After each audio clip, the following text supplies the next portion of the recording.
Caudal molar, másico y volumétrico. El caudal con el que fluye una corriente por una tubería es una variable de un proceso que puede proporcionarse en unidades molares, másicas o volumétricas. Esto es, en unidades de mol-tiempo, masa-tiempo o de volumen-tiempo.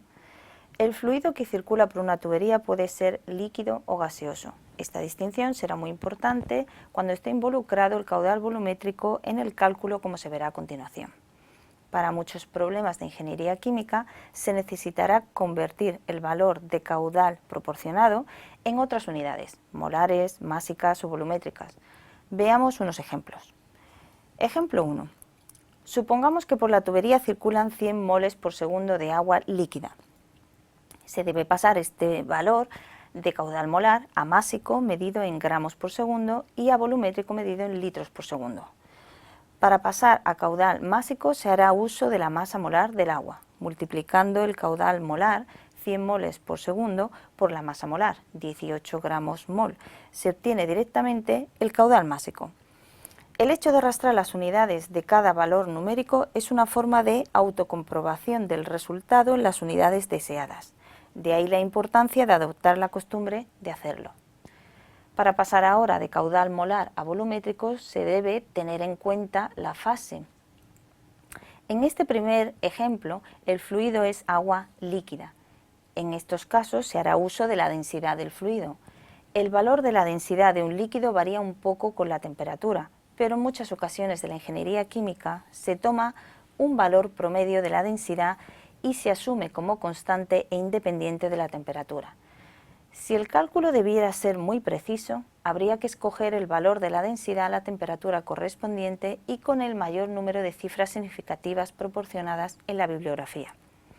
Para este caso, tomaremos el valor promedio de 1 gramo por centímetro cúbico para el valor de la densidad del agua líquida.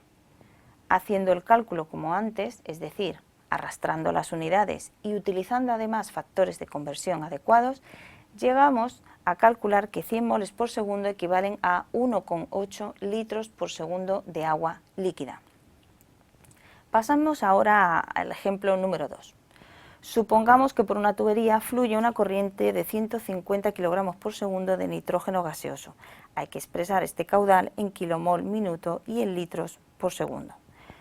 Comencemos por pasar el caudal a unidades de flujo molar.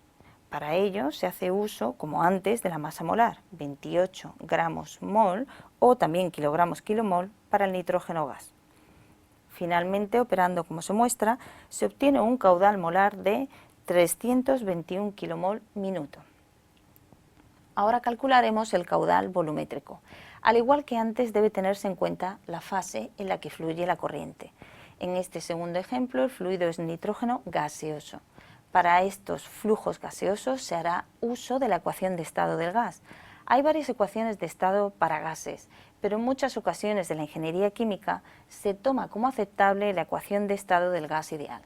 Si el cálculo debiera ser muy preciso, habría que escoger otra ecuación de estado con mayor precisión de las que se ofrecen en la bibliografía.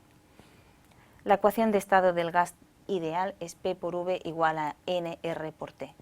Y se refiere a un recipiente cerrado donde P es la presión a la que está sometido el gas atrapado, V es el volumen que ocupa ese gas, N el número de moles encerrados en ese volumen y T la temperatura a la que se encuentra. La terminología de esta ecuación no resulta aplicable a priori a situaciones de flujo, así que para poder calcular caudales volumétricos haciendo uso de esta ecuación se sustituirá N por el caudal molar. Fijémonos en las unidades de V y N para un sistema cerrado. Para un sistema abierto, donde la materia fluye hacia y desde el interior, V se sustituye por el caudal volumétrico en litros por segundo y N se sustituye por el caudal molar en moles por segundo. De esta manera podemos usar la ecuación de estado de gas ideal para sistemas abiertos.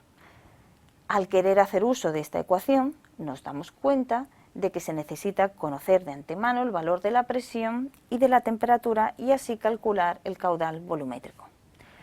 Pongamos por caso que, volviendo a leer el enunciado del problema, encontramos que la presión del fluido es de 1 atmósfera y que fluye a una temperatura de 25 grados centígrados.